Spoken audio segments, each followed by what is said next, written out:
Next Cojones goes to a man who's dear to my heart for standing up for stand-up.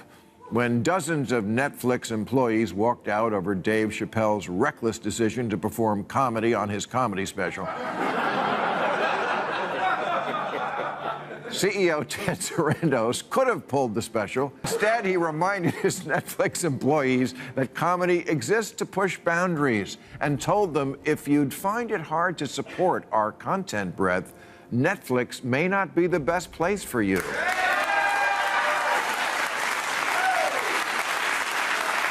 So, for making the phrase, "Don't let the door hit you in the ass," never sound better, this is for you, Ted. Bill Maher argues that many woke celebrities live far from everyday reality, where luxury and praise replace struggle, causing them to lecture working people without understanding real-life pressures, consequences, or the complexity of social and political problems. There's no getting around the fact that what was on the mind of the liberals that night in Brentwood, or wherever we may have been,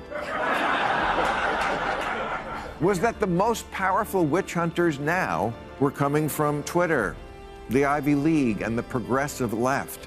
J.K. Rowling used to be a villain to the right because she wrote books about witchcraft. Now she's a villain to the left because she has the crazy belief that there's more to being a woman than pronouns and lipstick. On live television, Bill Maher criticizes celebrity activism driven by social media applause, explaining that viral approval often rewards extreme opinions while silencing reasonable debate and distancing famous voices from how most ordinary citizens actually live. So that was the point of the evening. How do we take a stand against cancel culture? And I suggested, since we were mostly all in show business, that we start an award show to honor the brave people who have fought back. Well, I got to tell you, the idea was met with great enthusiasm by everyone. And in short order, different people were suggesting the ways that their varied talents could be put to use. And then, of course, being Hollywood, nothing happened. But it's still a good idea, so I'm going to do it right here, right now. And not only that, we're going to do it. Maher warns that Hollywood's obsession with ideological purity has created a culture where disagreement is punished, curiosity is discouraged, and honest conversations disappear, leaving society divided and fearful instead of informed and capable of compromise. The award goes to the president of my alma mater, Cornell University, Martha Pollack. This month, students there demanded trigger warnings before all the lectures in case any of the adult subjects you specifically went to college to learn about came up. And Martha said, "Yeah, no, we're not doing that." She didn't cave in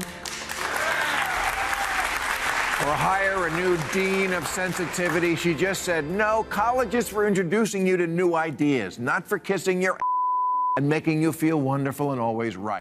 Bill Maher points out that celebrity privilege can distort judgment, as many activists promote ideas without experiencing consequences, then dismiss criticism as immoral rather than engaging seriously with economic, cultural, and social realities affecting millions daily. I'm just amazed at how this generation can simultaneously be too sensitive for anything distasteful and somehow also so into eating. So, Cornell, I present you with these balls. I sure could have used them when I was there. Maher argues that shaming people for imperfect beliefs or language weakens progressive causes, because humiliation creates backlash, not growth, and drives everyday voters away from conversations that require patience, empathy, and mutual respect to succeed. The award goes to the place where many Cornell grads will be working next year, Trader Joe's.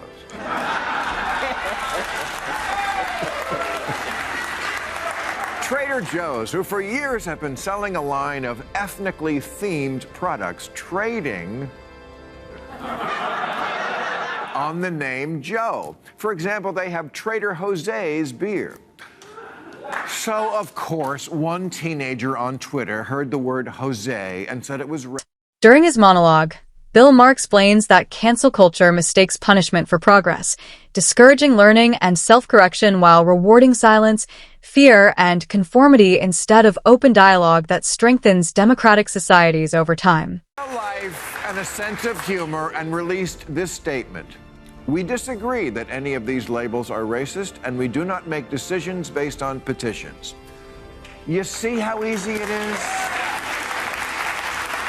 So to the home of the 19-cent banana, here, have some nuts. Maher criticizes woke celebrity messaging for reducing complex issues into slogans, where emotional certainty replaces evidence, nuance, and thoughtful policy discussion, leaving audiences entertained but uninformed about real solutions that improve people's lives. Next cojones goes to a man who's dear to my heart for standing up for stand-up. When dozens of Netflix employees walked out over Dave Chappelle's reckless decision to perform comedy on his comedy special. Reminded his Netflix employees that comedy exists to push boundaries and told them if you'd find it hard to support our content breadth, Netflix may not be the best place for you.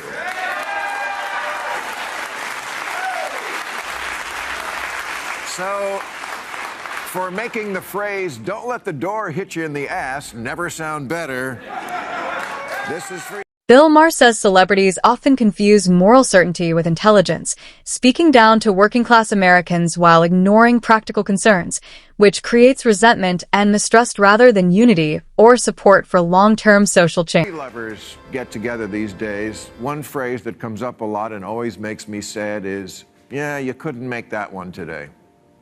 Top of that list is the great Tropic Thunder, which the scolds have been after for years. But in February, Ben Stiller tweeted, "I make no apologies for Tropic Thunder. It's always been a controversial movie since when we opened, proud of it and the work everyone did on it." See, people, it's not that hard.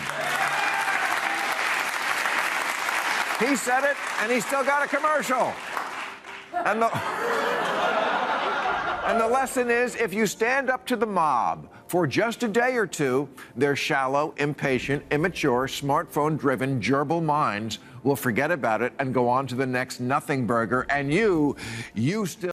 Maher argues that outrage culture has become performance art, where being offended brings influence and relevance, while serious debates about trade-offs, costs, and unintended consequences are ignored to protect reputations and media popularity.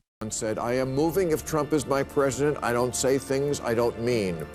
Here she is looking miserable, having to endure America at the Grammys last Sunday.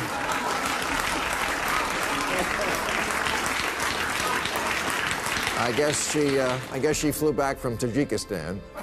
On live TV, Bill Maher criticizes virtue signaling, saying public moral performances often replace real action, allowing celebrities to feel righteous while tangible problems like affordability, safety, and education remain unresolved for ordinary families. In 2016, Eddie Griffin said, "If Trump wins, I'm moving to Africa." Apparently very slowly, because in Trump's 4 years, he only got as far as Van Nuys. George Lopez once said that if Trump won, he won't have to worry about immigration. We'll all go back. George Lopez still here. Maher explains that when celebrities dominate political narratives, policies risk being shaped by trends and feelings rather than data, experience, and the realities faced by people balancing jobs, families, and rising economic uncertainty. Bill Maher concludes that real progress requires humility, tolerance for disagreement, and listening to uncomfortable perspectives, reminding celebrities that influence carries responsibility to engage reality, not escape it behind applause and ideological certainty.